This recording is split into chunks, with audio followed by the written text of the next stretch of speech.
Middagnuus, late edisie om 8.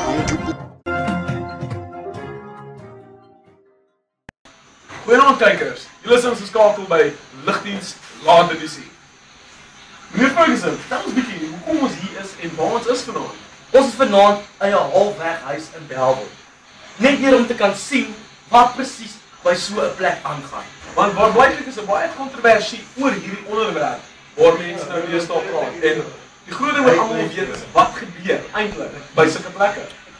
Dis heeltemal korrek. Ek dink ons het bietjie meer gaan uitvra in die halfweghuis wat presies hier aangaan. Ja, dis actually vir die kykers kan verduidelik eintlik wat hier aangaan.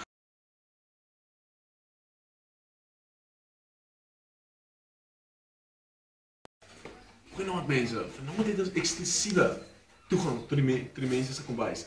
Iets wat ons nog nooit in die verlede gehad het nie. Hulle het altyd stories gehad en ons glo vanaand sal ons iets kry waarna ons die hele tyd gesoek het.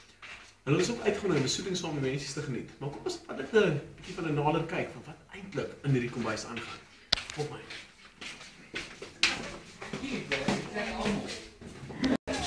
Dit is heel duidelik besig om dinge aan te gaan.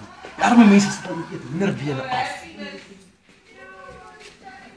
Netjie, wanneer ons jy oor die maaltyd gehad? Natuurlik voor hierdie dokumentêr afgesê het om nie met ons te praat om ons te tel eintlik hier aangaan.